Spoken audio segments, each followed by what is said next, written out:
আমাদের ঐতিহ্য।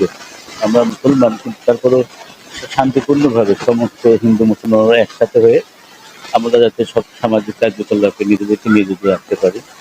এটা ৬০০ বছরের পুরানো একটা ঐতিহ্যবাহী কালী মন্দির।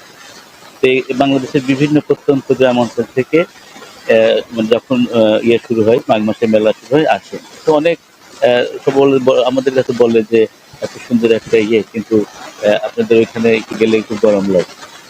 এরা কিন্তু কেউ আমার কাছে চায় না। আমি নিজে থেকেই হচ্ছে এটার ব্যবস্থা করেছি। যেহেতু একটা ঐতিহ্যবাহী একটা কালী মন্দির, মানে এটা আমাদের, ধরুন আমরা আগে পরিচিত হতাম কালী মন্দির হিসেবে। বাড়ি কোথায়? কুষ্টিয়া ও খোকসা। তো খোকসাটা কালী মন্দির আছে।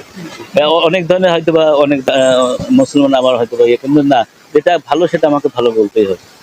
আমারও যেমন ধর্ম মুসলমান, তার মানে না যে হিন্দুরা হিংসে করে, তাই না? যেটা ভালো সেটা ভালোই বলতে হবে। তো সেজন্য আমি যেহেতু আগামীতে একটা মানে চিন্তা ভাবনা আছে, যে সেই লক্ষ্যে আমি আস্তে আস্তে আগাচ্ছি। তো এলাকা ভিত্তিক মানে খোকসা উপজেলা এবং খোকসা পৌরসভা এবং কুমারখালীতেও যদি সামাজিক কোনো ইয়ে হয়, যদি সমস্যার সৃষ্টি হয়, আমি আমার তরফ থেকে আমি যতটুকু পারি, আমি আমার সামর্থ্য অনুযায়ী ইনশাল্লাহ চেষ্টা করব। বিভিন্ন মসজিদ, মাদ্রাসা, কালী মন্দির আমার যতটুকু সামর্থ্য নিয়ে আমি সহায়তা করব।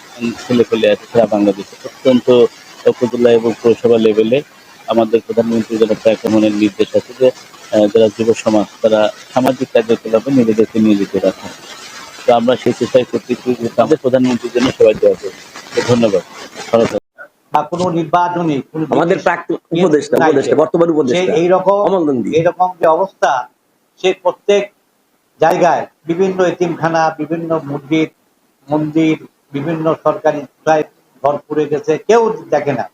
এই যে বাঁধের জিনিস সে আগেই করেছে, এবং তার একটা চ্যানেল আছে উচ্চ পর্যায়ে, যা অনেকের না। সে কোনো নেতার পর ভর দিয়ে হাঁটে না, সে নিজের ইয়েতে হাঁটে, কোনো নেতার কাছে যায়, কোনো তার বসে না। সে নিজে একজন দাতা লোক। বিশিষ্টজনরা আসে, তারা খুব কষ্ট করে, কারেন্ট থাকে না, খুব কষ্ট করে, সেইটা আমরা দূর করলাম। এবারে আমরা চিন্তা করলাম যে আমাদের এসি হইল, এসিটা হঠাৎ করে রিপনের হাত দিয়ে হয়ে গেল